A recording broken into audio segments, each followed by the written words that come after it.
Assalamualaikum Ustaz. Waalaikumsalam. Berkaitan dengan kirim Al-Fatihah, apakah Nabi ngirim Al-Fatihah untuk istrinya Siti Khadijah? Apakah Nabi ngirim Al-Fatihah untuk Ja'far saudara kembarnya? Apakah Nabi para sahabat kirim Al-Fatihah? Supaya kami paham Pak Ustadz. Jadi ini yang nanya ini, dia mau beramal kalau dilakukan Nabi. Kalau nggak dilakukan Nabi, nggak mau. Nggak apa-apa, bagus. Ada seorang sahabat Nabi, bukan sahabat Abdul Somad. Dia sebelum tidur malam bertasbih alfa uqdah 2000 simpul. Diambilnya simpul tali 2000. Simpul tali 2000. Habis itu zikir subhanallah subhanallah subhanallah 2000 simpul. Sekarang saya tanya, bolehkah bertasbih 2000 kali sebelum tidur malam? Boleh apa enggak boleh? Sekarang balik pertanyaan ini. Pernahkah Nabi melakukannya? Enggak pernah. Kalau enggak pernah dilakukan Nabi, apakah boleh dilakukan? Tadi katanya yang boleh, sekarang enggak boleh. Ternyata kalau ngomong sama orang belum sarapan susah ya.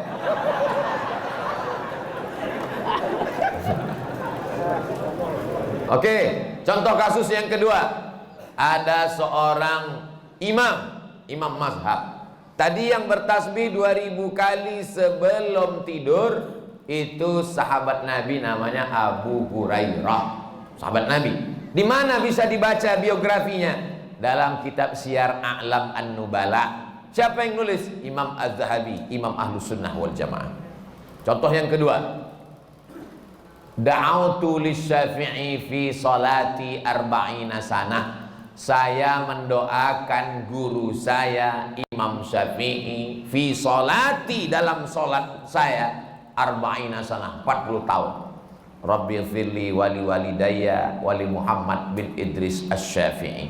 Bolehkah mendoakan Imam Syafi'i 40 tahun? Boleh. Sekarang pakai logika ini.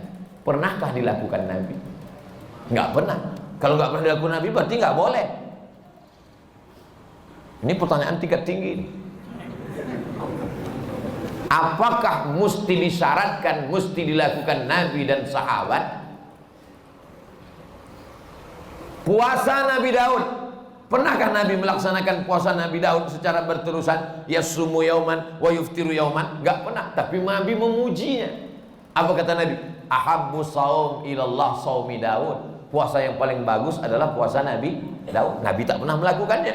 Jadi sunnah ada 3. Yang pertama sunnah fi'liyah, Nabi melakukannya. Yang kedua sunnah qauliyah, Nabi mengucapkannya tapi Nabi tak melakukannya. Ada jenis yang ketiga, sunnah takririyah, Nabi tidak melakukannya, Nabi tidak mengucapkannya, dilakukan orang lain, disetujui Nabi. Mana contohnya?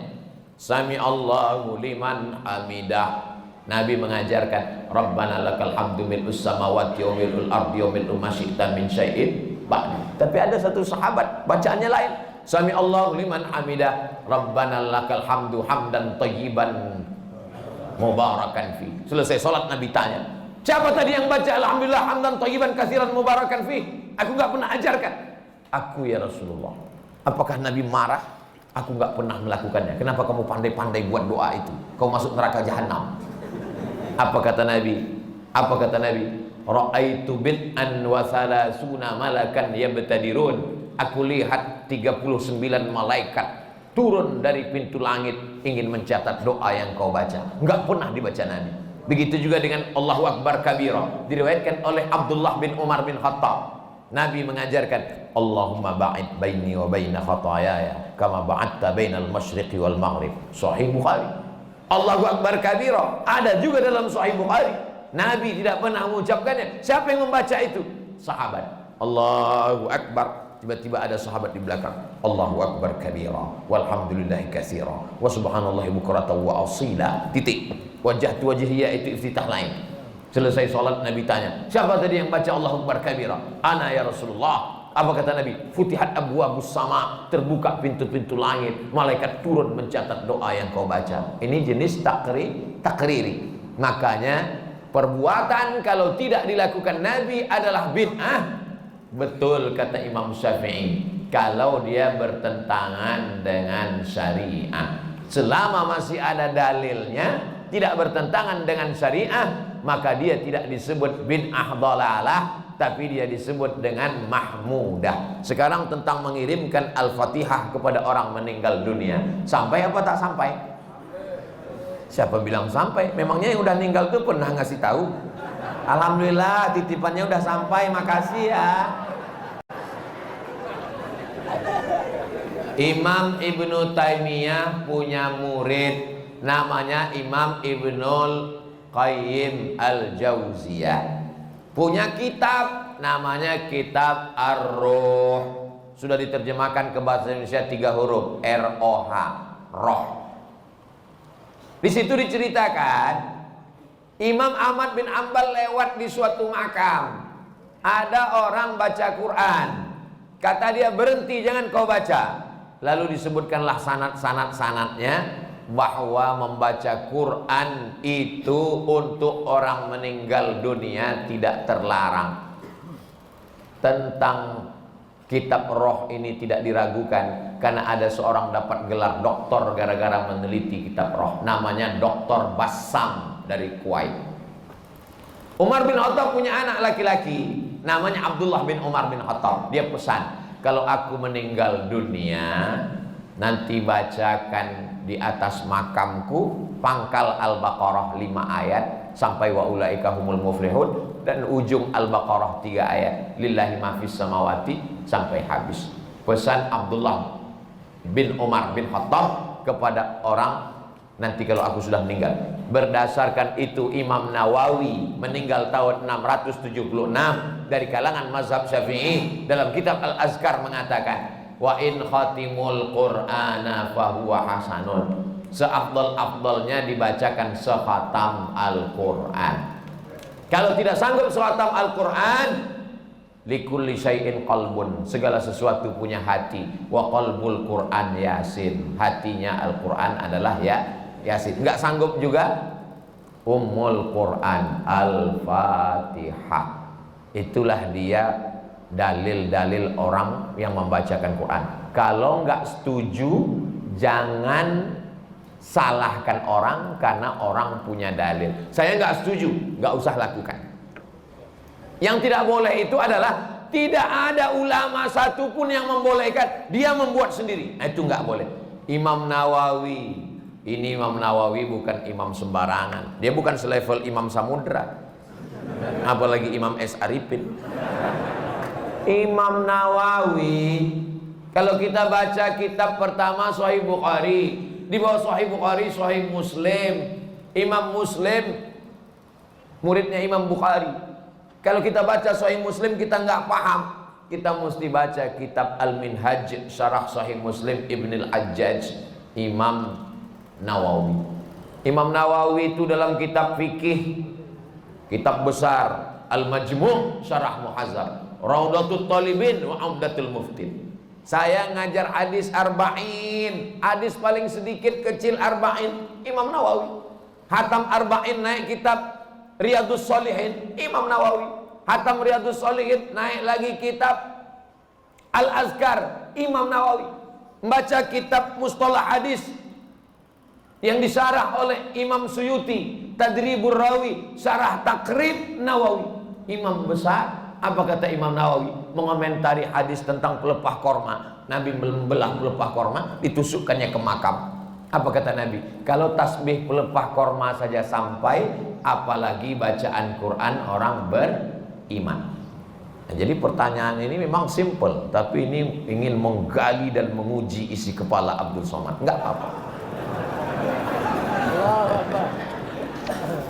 Kalau enggak setuju, enggak usah lakukan. Tapi jangan salahkan, karena nanti takutnya di akhirat ketemu dengan Imam Nawawi malu. Banyak yang meremehkan merapatkan shaf. Mohon pencerahannya Pak Ustadz. Man qata'a shaffan qata'ahullah. Siapa yang memutuskan shaf, maka Allah memutuskan hubungan dengan dia.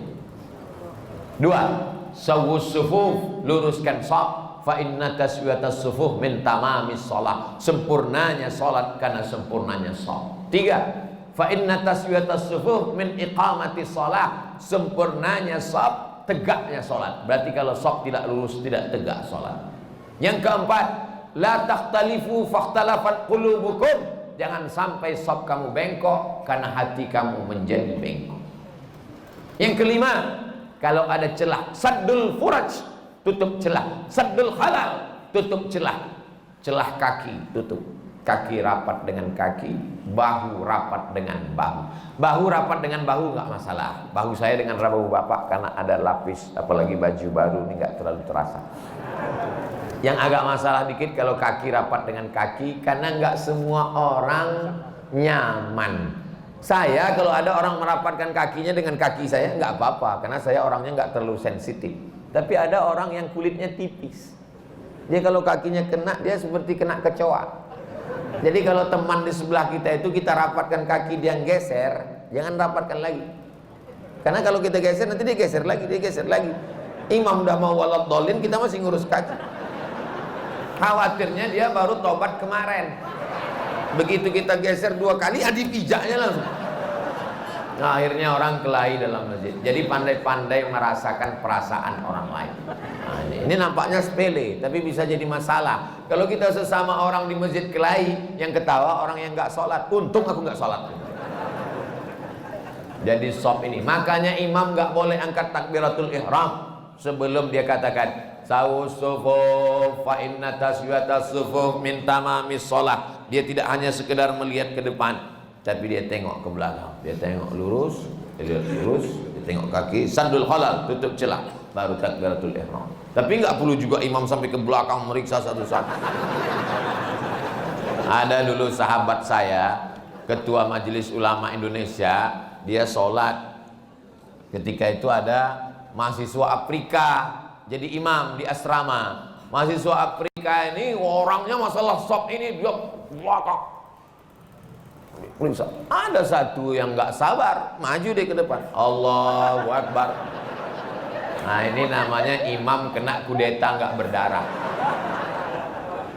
Apakah makmum itu sudah tahu bacaan tentang luruskan shaf? Tahu? Bacaan tentang sawus sufuf itu hampir semua orang Indonesia kan tahu kan. Luruskan shaf, tahu semua. Kenapa diulang imam setiap mau sholat? Menunjukkan manusia ini lupa dan lalai. Belum pernah pengalaman saya sholat di masjid tiba-tiba imamnya ngomong, jamaah saya nggak perlu menyuruh meluruskan shaf, kalian udah tahu semua kan? Menunjukkan manusia ini selalu lalai tentang shaf. Maka luruskan. Qadamun biqadamin, mangkibun bimangkibin, mangkibun bimangkibin, bahu dengan bahu, kaki dengan kaki, lurus. Allah. Sekarang enak ada sajadah. Zaman Nabi mana ada sajadah? Bagaimana cara meluruskannya? Bahu dengan bahu, kaki dengan kaki. Innallaha yuhibbul ladzina yuqatiluna fi sabilihi shaffa. Allah suka melihat kita lurus shaf, ka'annahu bunyanun marsus, seperti bangunan yang kokoh. Karena kalau rapat, setan tidak bisa masuk. Itu filosofi lurusnya shaf.